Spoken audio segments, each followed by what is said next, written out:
They said Nnamdi's father was a gentle man. Soft-spoken. Almost too perfect. But only Nnamdi knew the truth. Only he had seen the other side. The side his father never wanted anyone to see. Because whenever his father got angry, his eyes changed. Not in a human way. Not in a natural way. They glowed. And they watched the world like a creature remembering something ancient.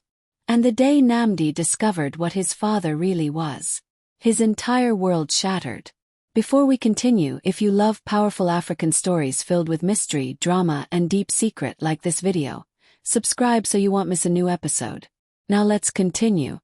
The village of Amaizu woke with soft rooster calls and the smell of burning firewood.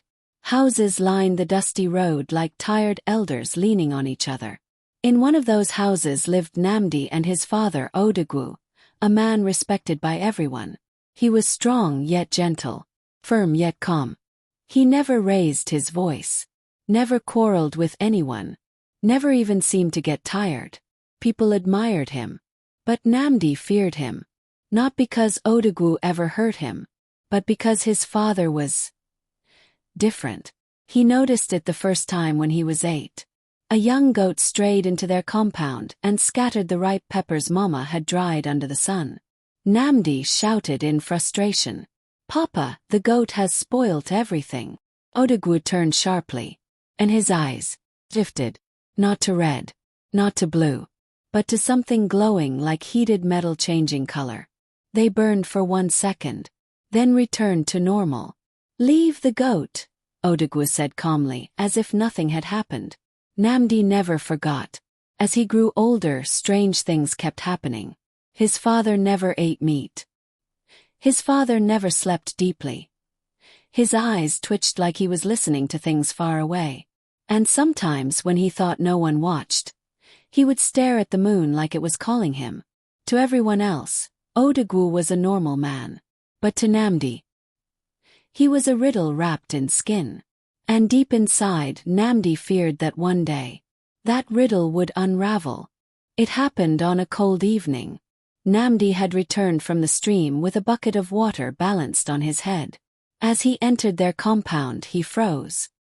His father was standing in the middle of the yard, talking to the wind. No whispering. The air swirled around him like invisible hands. Leaves danced in a circle. Nnamdi dropped the bucket. "Papa, are you okay?" The wind died instantly. Odogwu turned slowly. "Nnamdi, come inside."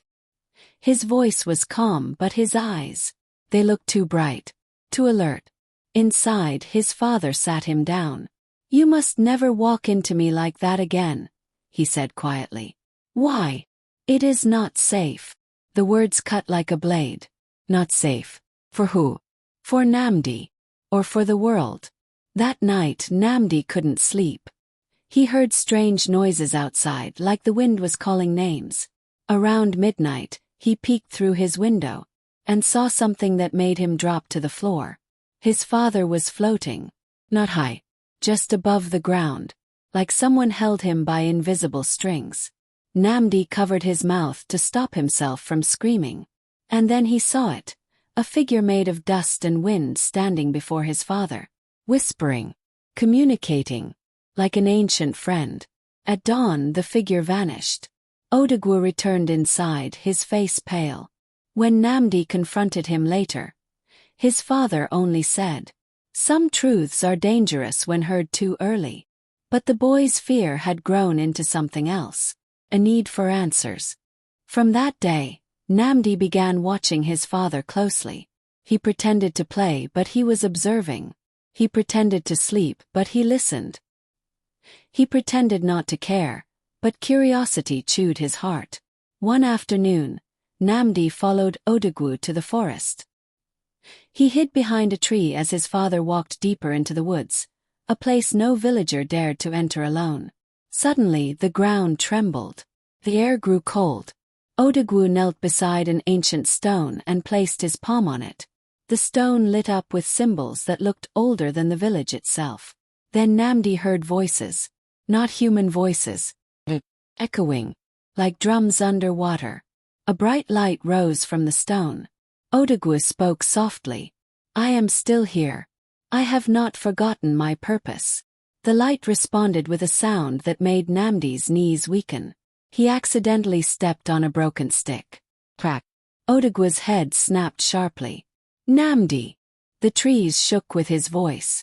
Nnamdi ran, heart pounding. Leaves scratched his skin. Roots tripped his feet. He didn't stop until he reached home. Minutes later, his father appeared, silently. Nnamdi, he said gently, the things you saw should not be seen. Papa, what are you? His father closed his eyes. Something that is trying very hard to be human. Odogwu finally told the story. Not everything, but enough. He was not born in a Maizu. He came from a place older than the village. Older than the rivers. Older than the mountains. His people were called the Watchers, beings of wind and light who lived between the world of men and the unseen realm. Their job? To protect humanity from forces that should never cross into Earth. But some Watchers rebelled. They wanted power over humans. Odogwu fought against them. He was wounded and fell from the unseen world into the physical world. Into a Maizu. He took the form of a man. Lived like a man. Even learned to love like a man. But he was not one. Not completely. Nnamdi shook as the truth hit him. So, you're not my father. Odogwu held his hands gently. I am your father, Nnamdi. In every way that matters. But what about your eyes? The floating. The voices. My nature is bound to appear when danger is near. Danger. Nnamdi whispered. Odogwu's expression changed. Yes, they have found me. And now, they may come for you. Thunder rolled in the sky though the weather was clear. The air grew heavy. Something was coming. The village woke to screams.